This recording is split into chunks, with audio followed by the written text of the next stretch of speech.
আগে একটা সময় আসছিল আমার টাকা পয়সা মানুষ খাইছে, আর এখন আমার কেউ জিজ্ঞাসা করে না। আমি কি করবো? মানুষের কাছে আমার হাত পাতা লাগে, কথা থেকে এটাই ভালো।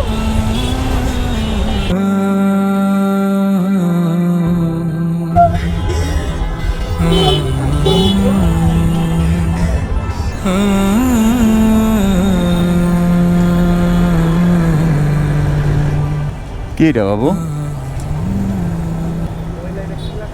হ্যাঁ, দেখো তো একটু। হ্যাঁ, ও কিডনি বিক্রির। ওরে আল্লাহ রে আল্লাহ, এটা কার? উনি ছাপাইলো কেন? হ্যাঁ, দেখি দাঁড়া তো, একটু ফলো করো। হ্যাঁ,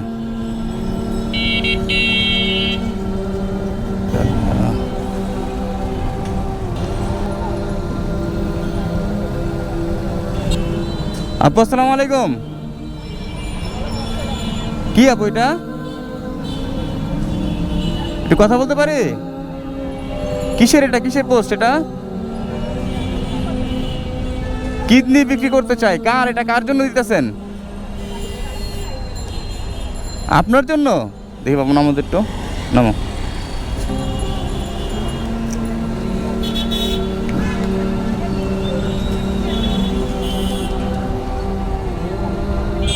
এই পোস্টটা কি আপনার জন্য?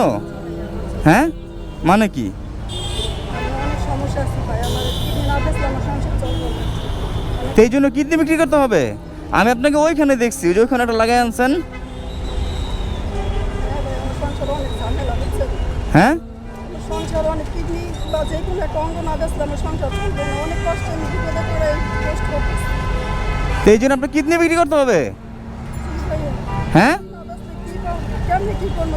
কোনো দিশা পাইতেছি না। এক মৃত্যুর পর পয়সা নিতে জন্য হয়তো একটা যে কোনো একটা অঙ্গ বেচতে হইবে। তার ফ্যামিলিতে কে কে আছে? আমার কি ছেলে মেয়ে আর আমি। আমার স্বামী নাই, স্বামী মারা গেছে 7 বছর। স্বামী মারা গেছে 7 বছর আগে। দেখি কয়টা আছে আরো, দেখি দেখি, ছাড়েন ছাড়েন, ছাড়তে বলছি। কিডনি বিক্রি করতে চাই, এটা কোনো কথা? এগুলো কোত্থেকে বানিয়ে আনছেন? বাসার ওই জায়গা থেকে, হ্যাঁ, বাসার বাসার ওই জায়গা থেকে। ওখান থেকে? তো এটা বানাজি দিল আপনাকে? দিতে চায় না, বলে গিয়া করে তারপরে আসছি। দিতে চায় না শুরুতে? তো এই জন্য আপনার কিডনি বিক্রি করতে হবে? তাই কিছু করার নাই, নয়তো আমি মরার অবস্থা, আমি মরতে পারবো এই অবস্থা। তা আপনার স্বামী মারা গেছে 7 বছর আগে, তো এটা তো একটা অবাস্তব একটা জিনিস। আপনার আর কোনো পথ কি নাই? আমার বাসা ভাড়া বাইসা গেছে প্রায় 7 থেকে 8 মাসের বাসা ভাড়া। আমি কেমনে কি করবো? কোন দিকে যে মানে কোনো দিশা পাইতেছি না। দুটো ছেলে মেয়ে নিয়ে আমার থাকবো অনেক কষ্ট। আমি পাশে একটা মা ছিল, সাপোর্ট করার মতো মাও নাই, মাও মারা গেছে। আমি কোন দিকে যাবো, কি করবো? কিছু কোনো দিশা পাইতেছি না। রে আল্লাহ রে আল্লাহ, মানে আপনার মা ছিল সাপোর্ট করার মতো, আপনার স্বামী মারা যাওয়ার পর মাও মারা গেছে? আমার কাছে 4 বছর হয়েছে, আমার সাপোর্ট করার মতো কেউ নেই। এমনও দিন যাইতেছি আমি না খেয়ে থাকতেছি, আমার সাপোর্ট করার মতো কেউ নাই। এই যে রমজানের দিন আমি না খেয়ে ইফতারি করতেছি, স্যারের সময় অন্য কথা ভাত খেয়ে পানি দেয় কোনো রকম। এমনি আমার কষ্টে দিন যেতেছে। বাবু, আল্লাহ রে আল্লাহ, ওনার অবস্থা তো একদম খারাপ। হ্যাঁ, অনবরত কান্না করতেছে। আব্বা আব্বা, 1 মিনিট আপনি কান্না করেন না, একটু শোনেন আমার কথা। তারপরে আর কেউ নাই? আত্মীয়স্বজন আর কেউ নাই? না, আমার কেউ নাই। মানুষ কতটা অসহায় হলে এই পথ বেছে নেয়। তারপরে কিডনি বিক্রি করলে আপনি বাঁচবেন? বলেন তো, লাভটা কি যদি আপনি নাই বাঁচেন? বাঁচবো না, কিন্তু আমার সন্তান দুটার তো মুখে হাসি ফুটাইতে হবে। আমার বাসাটা লেগে বাড়ি এলে রাখতে হয়, ঘর থেকে বের করে দেয়। দেখলে যে রাস্তার লোক মনে হয়। ভাই, আমি রাস্তার লোক ছিলাম না, আমি পরিস্থিতির কারণে এই অবস্থা হয়েছে। আমার স্বামীরা মারা যাওয়ার পর আমার মা ছিল সাপোর্ট করার মতো, কিন্তু মাও নাই। মাই 4 বছর হয়েছে মারা গেছে। রে আল্লাহ, উনি তো আসলে ওনাকে দেখে মনে হয় না যে উনি রাস্তায় নামার মানুষ। হ্যাঁ, তাই বললাম, কিছু মনে করেন না আপনি, হ্যাঁ? তো এই সত্যি যদি কেউ কিডনি নিয়ে দিতে চায় তখন কি করবেন? দিয়া দেবো ভাই। দিয়ে দিবেন? আল্লাহ রে আল্লাহ, শ্রী দেন দেন, আমার কাছে দেন, অসুবিধা নাই। দেন দেন, অসুবিধা। আমি বলতেছি জোরে জোরে করেন না, আমার কাছে দেন, দিতে বলছি। আপনি নিয়ে কি করবেন এইগুলো আমার তো? বুঝি না। আপনি এইগুলো নিয়ে কি করবেন? আপনি দেন, আমি বলতেছি। দরকার আছে। আর দরকার আমি দিব তো, না করি নাই তো। তা আপনার ছেলের বয়স কত? ছেলের বয়স এই তো 10 বছর। 10 বছর পড়াশোনা করে? না, ওর এই পেটের অভাবে একটা হোটেলে কাজে দিয়ে দিচ্ছি। পেটের অভাবে হোটেলে কাজ দিয়ে দিয়েছেন স্কুল থেকে নে? মাদ্রাসায় পড়েছি, যতটুকু সামর্থ্য ছিল, এখন আর পারতাছি না করে ও মাদ্রাসা ছিল? আরে আল্লাহ রে আল্লাহ, রোজার মাসটায়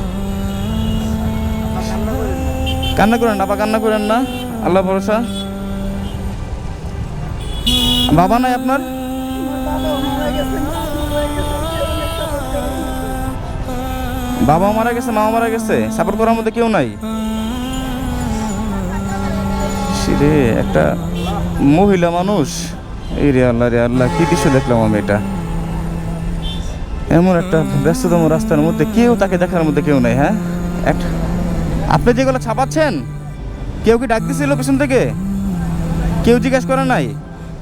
কোন দুনিয়া আছি আমরা? না ভাই, কেউ জিজ্ঞেস করেনি। ওই দিনে কেউ কারো না, স্বার্থ বসে। আসলে কিছু ভালো মানুষ কিন্তু আছে, এখন কিছু ভালো মানুষ নাই তা না। আমি আপনাকে দেখছি রাস্তার ওই পারে, দেখছি ওইখান থেকে দেখে আপনার পিছনে নিলাম, দেখলাম আপনি এইখানেও লাগাইলেন। তাই একটা মানুষ যখন নিরুপায় হয়ে যায়, তখন কিছু করার থাকে না, তখন একমাত্র মৃত্যু ছাড়া আর এছাড়া কিছু করার থাকে না। দুটো সন্তান নিয়ে আমাদের থাকতে কষ্ট হইতেছে, খাইতে কষ্ট হইতেছে, আমি জানি আর কি করে, আল্লাহ জানি। ঘর ভাড়া পাচ্ছে কয় মাসের? এই তো 8 থেকে 9 মাসে। 8-9 মাসে ঘর ভাড়া বেজে গেছে। রে আল্লাহ রে আল্লাহ, তা আপনি কিডনি দিয়ে দিলে, আপনি মারা গেলে আপনার সন্তান দেখবে কে বলেন তো একটু? আল্লাহ দেখবো, যাকে বাপ মা নেই তাকে কি সন্তান থাকে না, আল্লাহ দেখবে। কি করবো ভাই, কোনো পথ পাইতাছি না, লাস্টে এই পথ পাইছে নিচ্ছি। রে উনি অনবরত কান্না করছে। আপা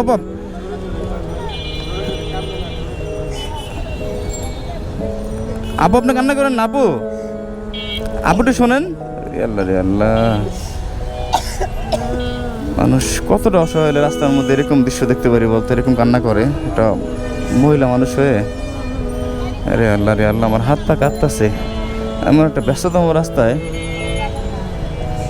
রে আল্লাহ, আপু কিছু বলে যে না, আপনার কিডনি ছাড়া আর কিছু বিক্রি করার মধ্যে কিছু নাই? আপনার কিডনি বিক্রি করতে হবে? এটা কোনো কথা? গয়না যা ছিল সব আমি বিক্রি করছি। স্বর্ণগয়না বিক্রি করে দিচ্ছেন? যা ছিল আমি কোনোদিন ভাবতে পারি না যে আমার এই পথ পয়সা নিতে হইব, লাস্টে আমার এই পথ পয়সা নিতে হবে। আমি যে ভিক্ষা করবো ওই ইয়াও নাই আমার, কারণ আমার সামর্থ্য নেই। আমি ভিক্ষা করবো, মানুষের ভিক্ষা করে আত্মহত্যা, আমার তো আত্মহত্যা লজ্জা করে।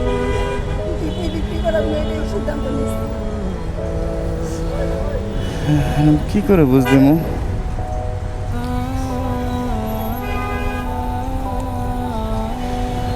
কি করা যায়? 8-9 মাসে ঘর ভাড়া বেজে গেছে। যদি কিছু মনে না করেন, আপনার বাসাটা আমরা চিনতে পারি। হ্যাঁ ভাই, আপনার তো যদি বিশ্বাস না হয় আমার বাসায় যেয়ে দেখতে পারেন। না, বিশ্বাস অবিশ্বাসে কিছু না, তারপর একটু বাসা যেতে চাই, সমস্যা হবে কোনো?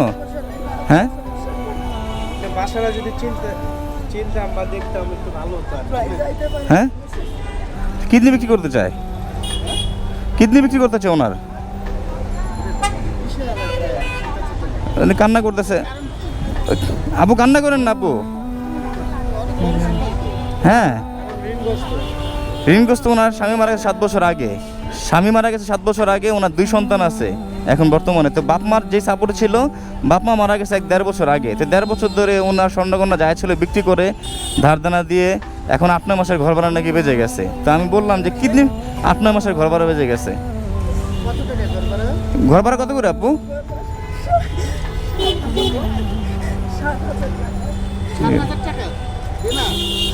7,000 করে ঘর ভাড়া প্রতি মাসে।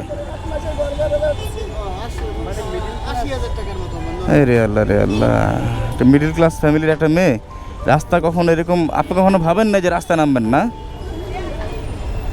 এই রে আল্লাহ রে আল্লাহ। হ্যাঁ, না এটা তো আসলে মেনে নেওয়ার মতো না। হ্যাঁ, না না, এটা তো আসলে আমার ভাই, আমি যখন দেখছি ফার্স্ট দেখছি ওইখানে, ওই যে ওখানে লিফটের একটা লাগানো আছে, দেখার পর আমি যখন শুনলাম যে যখন ওনার ঘটনা শুনলাম, আমার তো পুরো হাত পা কাঁপতেছে। যেটা কোনো কথা, যেটা মানুষ কতটা অসহায় অবস্থায় চলে গেলে মানুষ এই সিদ্ধান্ত নিতে পারে। তো এটা হলো লাস্ট স্টেপ। তা আমি পুরো অবাক হয়ে গেছি যে এমন একটা সিদ্ধান্ত মানুষ কোন অবস্থায় গেলে এই সিদ্ধান্ত নিতে পারে। আরে আল্লাহ, মানে এটা মানুষের কাছে অবাস্তব মনে হতে পারে।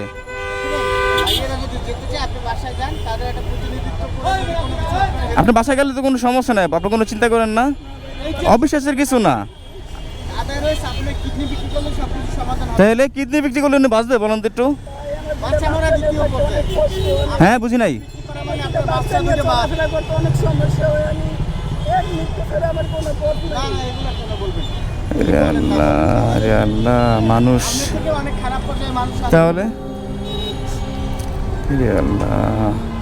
বাকিরা যদি যেতে চায় তাদের কাছে নিয়ে যান, একটা না একটা ব্যবস্থা করে দিন। মানে আমি শুধু একটা জিনিস বারবার মাথায় ঘুরতেছে, আর আমার মাথা পর্যন্ত মানে ঘুরতেছে, জানেন ওনার কথা চিন্তা করে, যে উনি দেখেন এখনো অনবরত কান্না করতেছে। একটা মহিলা মানুষ, গ্রামের বাড়ি কোথায় আপু? নোয়াখালী। এরে আল্লাহ, নোয়াখালীর মানুষ এমন ভালো অবস্থা থাকে, মানুষ এমন অসহায় অবস্থা পড়ে গেছে। আপনার আত্মীয় স্বজন কেউ নাই আশেপাশের, দেখার মতো কেউ ছিল না? বাচ্চারা কত বড়? ছেলে 10 বছর, মেয়ে ছোট। আপনার আত্মীয় স্বজন বলতে মামা, চাচা, খালু কেউ ছিল না? বড় ভাই আছে, কিন্তু এই বিয়ে করে সংসার নিয়ে ব্যস্ত। আমার কেউ জিজ্ঞেস করে না। আমি আপনার আপন ভাই সংসার নিয়ে ব্যস্ত, আপনি কেউ জিজ্ঞেস করে না? উনি জানে যে আপনি এই পদক্ষেপ নিতে গেছেন? এরা আমার কোনো খোঁজ খবর নেই, আমার লাগে কোনো যোগাযোগ রাখে না। আরে আল্লাহ, আরে আল্লাহ, কেমনটা লাগে? হ্যাঁ, কিডনি বিক্রি করে লাগাই দিছে। কিডনি বিক্রি করতে চাই উনি। যখন জিজ্ঞেস করলাম তখন উনি অনবরত কান্না করতেছে যে ওনার স্বামী 7 বছর আগে মারা গেছে, ওনার 2টা ছোট্ট সন্তান অনেক ঋণগ্রস্ত অবস্থায় আছে। মানে এখন ওনাকে আমি কি বুঝ দিব, আমার সেই ভাষা নাই বুঝ দেওয়ার মতো। আপনি এক কাজ করেন, এটা আমার কাছে দেন, দিতে বলছি দেন, ছাড়তে বলছি, বুঝি না, ছাড়তে বলছি, ছাড়েন না একটু প্লিজ, আমাকে দেন একটু, আমি বলতেছি দেন।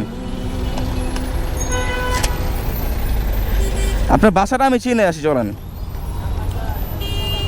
আপনার ছেলে আছে বাসায়? হ্যাঁ, হোটেলে কাজে গেছে, হোটেলে কাজে দিচ্ছেন? 10 বছরের সন্তানকে হোটেলে কাজে দিচ্ছেন? কোনো ভাই কাজ চলে না। মাদ্রাসা থেকে এনে দিচ্ছেন না? ওনাকে ওনাকে দেখে মনে হয় না উনি নিম্ন শ্রেণীর মানুষ, উনি মিডল ফ্যামিলির একটা মানুষ। কখনো এরকম তো কল্পনা করে নেই। আল্লাহ কার ভাগ্য কোথায় নিয়ে যায়, কাকে কোন পরীক্ষার মধ্যে ফেলে, একমাত্র আল্লাহ মোহাম্মদ ভালো জানে।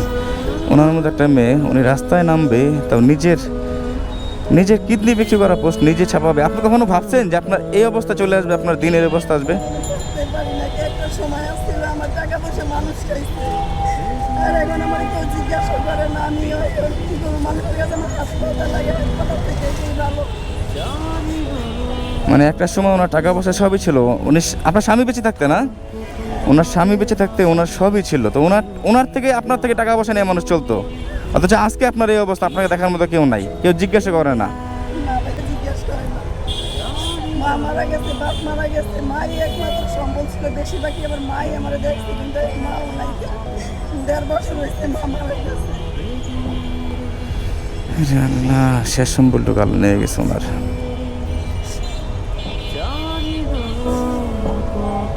আপু, আপনি কান্না করেন, একটু বোঝার চেষ্টা করেন।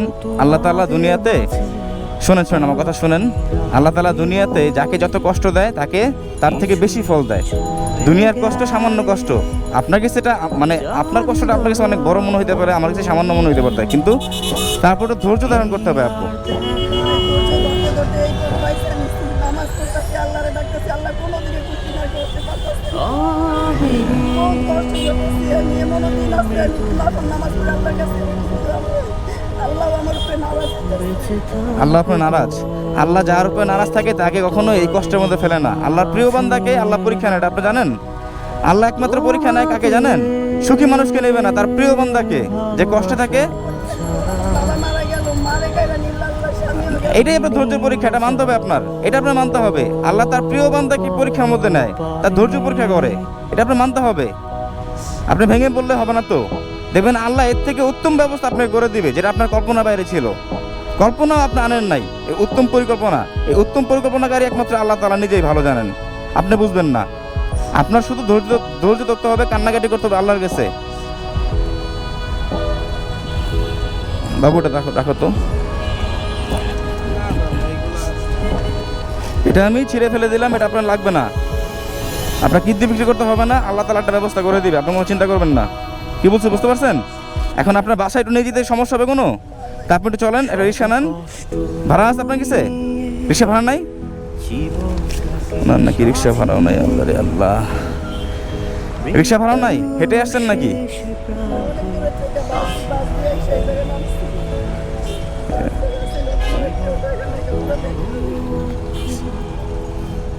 টাকা পয়সা নাই। অনেক বিপদের মধ্যে টাকা পয়সা থাকতো। আল্লাহ।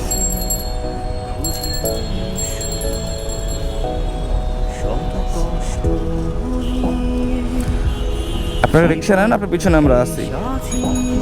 এই টাকাটা আপনি রাখেন আপু, আপনি রাখেন, এটা আমি দিলাম, ভাই হিসাবে দিলাম।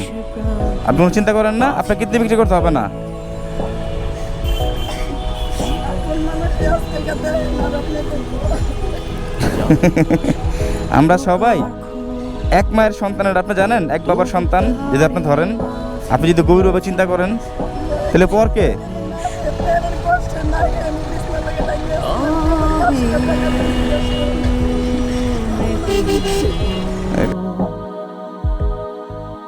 বেঁচে থাকবো তোমাদের মাঝে। আমি কি বলে বুঝ দিব? তাইলে দাও না, আমি কি বলে বুঝ দিব? উনি তো ভালো ফ্যামিলি একটা মেয়ে, এই অবস্থা আসবে ওখানে কল্পনা করেন নাই। ওনাকে দেখলে তো বোঝা যায়। আপু আপনি কান্না করেন না, আপু আপু শোনেন, আপনি কান্না করেন না, আল্লাহর কাছে ধৈর্য ধরেন, আল্লাহর কাছে চান, আল্লাহ তাআলা এর থেকে ভালো অবস্থা আপনাকে করে দিবে। আপনি কোনো চিন্তা করবেন না আপু, আল্লাহ ভরসা। আপনি একটু কষ্ট করে, আমার বাইকটা রং সাইডে আমি পার্ক করি সম্ভবত, আপনি একটু কষ্ট করে রিক্সা নেন, আপনার পিছনে আমরা আসছি, কোনো সমস্যা নাই তো? হ্যাঁ, একটু রিক্সা নেন কষ্ট করে, আমরা আছি পিছনে। বাবু চলো তো একটু, তোমার কি ওখানে যেতে হবে আজকে? না গেলে হয় না? তো চলো, সমস্যা নেই। এটার জন্য আমি ভাবলাম আমার তোমার যেতেই হবে নাকি। না না, ভালো হয়েছে, চলো চলো, সমস্যা নেই। আপু একটু আসেন, আপু আপনি কান্না করেন না প্লিজ, আসো আসো। এবার রিক্সা নেন আপু। এই মামা দেখো তো, যান যান আপু, যান আপু যান, আপনি কোনো টেনশন করবেন না, আল্লাহ ভরসা, যান যান, আমি পিছনে আসছি। আপু আপনার যেতে থাকেন, আমি পিছনে আসছি, কোনো অসুবিধা নাই, আপনার যান, আপনার যান।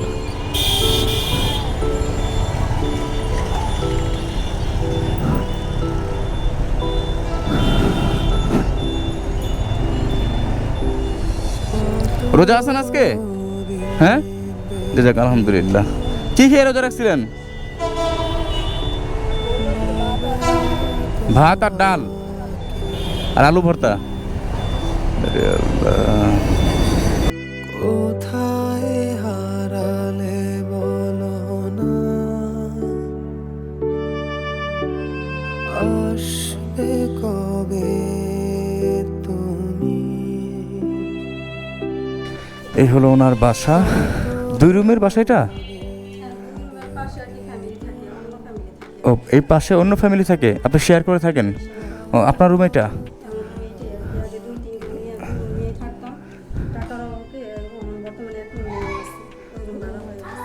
আগে 2 রুমে থাকতেন, এখন এক রুমে থাকেন। আরে আল্লাহ, আপনি মেয়ে কোথায়? ও, মেয়ে মাদ্রাসায় পড়ে, ছেলেও মাদ্রাসায় পড়তো, এখান থেকে এনে কাজে দিচ্ছেন? অভাবের কারণে কাজে দিয়ে দিচ্ছেন। আরে আল্লাহ, ওনার ঘর যত ভালোই হোক, কিন্তু ঘরে দেখেন, ঘরে তো কিচ্ছু দেখি না আমার। একটা খাট ছাড়া তো আর কিছুই নাই ঘরে থাকার মতো। বুঝে নেই কথা। সবই ছিল একটা সময়, সব বিক্রি করে দিছে আস্তে আস্তে, নিজে চলতে পারতাছি না, খাইতে পারতাছি না, জিনিস দিয়ে কি করব? ও, সবই ছিল আপনার বাসায়, বিক্রি করে দিয়েছেন না? সবই বিক্রি করছি আমি, বললাম না, আমার ঘরেও জিনিস ছিল, আমার হাতে গলায় নাকে কানে সবই ছিল, স্বর্ণের জিনিস, আমি সব বিক্রি করে চলছি। অনেক কষ্টে আমার দিন যাইতেছে ভাই, বইলা বুঝাইতে পারবো না, অনেক কষ্টে। না, ঘরে নাকি ওনার সবই ছিল, এখন থাকার মধ্যে না, আপনার খাট দেখে বোঝা যেতেছে যে আপনার ঘরে মানে ভালোই আসবাবপত্র ছিল, এই খাটটি তার প্রমাণ। তো এখন কিছু নেই, একদম খালি। আর একটা মেয়ে মানুষ, স্বামী হারা একটা মেয়ে মানুষ, বাবা মা হারা, স্বামী হারা একটা মেয়ে মানুষ, 2টা সন্তান নিয়ে চলতে যে কত কষ্ট, সেটা আমরা বুঝি আপু। তারপর আপনি ধৈর্যরা হয়েন না। আর একটা জিনিস কি, আমাদের সমাজে নিম্নবিত্ত যারা আছে, তাদের থেকে সবচেয়ে বড় অসহায় কারা জানেন? মধ্যবিত্ত মানুষরা। হ্যাঁ, এটা জানেন আপনি? জানি, কারো কাছে হাত পাতাও যায় না, বা কোনো জায়গায় যে গিয়া 2 হ্যাঁ, মানে নিম্নবিত্তিক কেন বললাম, নিম্নবিত্তিক মানুষ যারা আছে, নিম্নবিত্তিক শ্রেণী যারা আছে, ওনারা তো একটা সমস্যায় পড়লে মানুষের কাছে হাত পাততে পারে বা কারো কাছে চাইতে পারে, কিন্তু সবচেয়ে অসহায় আমি যেটা জানি বা যেটা মনে করি, মধ্যবিত্ত যারা আছে তারাই সবচেয়ে বড় অসহায়। কারণ কি, তারা যতই কষ্টে থাকুক, কিন্তু কষ্টে থাকার পরেও মানুষের কাছে হাত পাততে পারে না, লজ্জায়, লোক লজ্জায় ভয়ে। রাস্তায় কারো কাছে হাত পাতবেন বা কারো কাছে চাইবেন, এমনকি মধ্যবিত্ত শ্রেণীর মানুষেরা তাদের আত্মীয় স্বজনের কিছু হাত পাততে পারে না, জানেন না। আর এটা দিয়ে আরেকটা জিনিস প্রমাণ পাওয়া যায়, আল্লাহ চাইলে কি না সম্ভব, রাজার সিংহাসন থেকে রাজাকে পথের ফকির বানাতে পারে আল্লাহ, আবার পথের ফকির থেকে রাজার সিংহাসনে আল্লাহ তাআলা বসাইতে পারে। সবই আল্লাহ তাআলার খেলা এটা। হ্যাঁ, তারপরও ধৈর্য হারা হওয়া যাবে না, আল্লাহকে অভিযোগ দেওয়া যাবে না। আপনি মনে করবেন জীবনে বহুত কষ্ট করতেছি, কিন্তু নামাজ পড়তেছি, তারপর আল্লাহ মুখ ফিরা তাকাইতেছে। না, অবশ্যই তাকাবে, অবশ্যই তাকাবে। এই কারণে তো আল্লাহ বারবার বলে যে ধৈর্য ধারণ করো। হ্যাঁ, আপনি ধৈর্য ধারণ করেন, ধৈর্য ধরতে হবে। না না, এটাই আপনার পরীক্ষা আপু, এটাই পরীক্ষা। যাক, তারপর আমি আপনার বাসা দেখে গেলাম আপু, কোনো চিন্তা করবেন না, আল্লাহ ভরসা। বাসা যেহেতু আমি দেখে গেলাম, ইনশাল্লাহ আবার আমার আশা হবে। আর আপনার ওই পোস্টারগুলো আমি ছেড়ে দিয়েছি, আপনি মনে কিছু নিয়েন না, আমি যেটা ভালো করছি সেটাই করছি। আর আল্লাহ তাআলা অবশ্যই একটা প্রতিদান আপনাকে দিবে ইনশাল্লাহ, আপনি কোনো চিন্তা করবেন না আপু। আমি আসি, হ্যাঁ? আচ্ছা আপু, আসসালামু আলাইকুম। রে আল্লাহ, রে আল্লাহ, এত সুন্দর একটা ঘরে উনি থাকে, অথচ কিচ্ছু নাই ঘরে। আসসালামু আলাইকুম, ভালো আছেন? এখানে বাড়িওয়ালা পার্সন বা ম্যানেজার পার্সন কেউ আছে? ম্যানেজার কি বাড়ির? আসসালামু আলাইকুম, ভালো আছেন? একটু কথা বলতে চাই আপনার সাথে, সেটা হলো এই ঘরে একটা ভাড়াটি আছে আপনাদের সম্ভবত, ওই পাশের রুমের। ওনার কি হাজব্যান্ড আছে? হাজব্যান্ড মারা গেছে নাকি? ছেলে সন্তান কজন? দুজন? আর মেয়ে? হ্যাঁ, হোটেলে কাজ দিছে নাকি? আর ঘর ভাড়া নাকি বাজায় ফেলছে? সত্যি নামে তো এটা? আচ্ছা যাক, এটাই আপনাকে জিজ্ঞেস করতে আসছিলাম, জন ভাড়া পাবেন না? আচ্ছা আচ্ছা আচ্ছা, একটু অসহায় টাইপের খুবই। অনেক মাঝে মাঝে খাবারও থাকে না বাসায়, আমি মাঝে মাঝে যোগাযোগ করি, দেখি অবস্থা, হ্যাঁ, ভাড়ার জন্য আসি বা খোঁজখবর নেই, মাঝে মাঝে খাবার থাকে না, রান্না থাকে না, চাল থাকে না বাসায়, হ্যাঁ, বাড়িওয়ালা সর্বোচ্চ সহযোগিতা করে, ভাড়ার জন্য অনেক সময় থাকতে না, কিন্তু হ্যাঁ বলছো, হ্যাঁ হ্যাঁ, আসলে অসহায় না? অসহায়, ওনার সাহায্য দরকার। না, উনি আজকে যে কাজ করছিল ওই জন্য আপনার কাছে আসা। উনি মানে রাস্তার মধ্যে ওনার একটা বিলবোর্ডে দেখলাম, লিফলেটের মধ্যে কিডনি বিক্রি করতে চায়। তখনই আমার কৌতূহল জাগলো যে কিডনি বিক্রি করতে চায় কি, তো দেখি উনি ওনার বিলবোর্ড লিফলেট উনি ছাপাচ্ছে। তখনই আমার খারাপ লাগলো ওনার কথা শুনে। তো আমি একটু চিন্তা করলাম ওনার বাসায় গিয়ে একটু যাচাই করে আসি বা জিজ্ঞাসা করে আসি, বাড়িওয়ালাকে বা ম্যানেজারকে যে কোনো একজনকে জিজ্ঞাসা করলে হবে। যাক, এই জন্য আসা ভাইয়া। তবে আরেকটা জিনিস ভালো লাগলো কি, আমাদের সমাজে এমনও মানুষ আছে যারা একদম অসহায় হলে খারাপ পথে চলে যায়। উনি কিন্তু চাইলে ওই পথে যেতে পারতো, উনি ওই পথে না গিয়ে উনি ওনার কিডনি বিক্রি করতে যেতেছে। এটা হলো শেষ পর্যায়েটা। কিন্তু এইটা অনেক মানুষের বুঝে আসে না, অনেক মহিলা মানুষের বুঝে আসে না। অনেক মহিলা মানুষ কী করে জানেন, অসহায় অবস্থায় চলে গেলে কী করে, খারাপ পথে চলে যায় টাকা ইনকাম করে। কিন্তু উনি ওই পথ না বেছে নিয়ে ওনার একটা অঙ্গ উনি বিক্রি করতে চায়। সবচেয়ে ভালো লাগছে ওনাকে এই কারণে। তবে দেখি আল্লাহ ভরসা কিছু করা যায় কিনা। যে হ্যাঁ,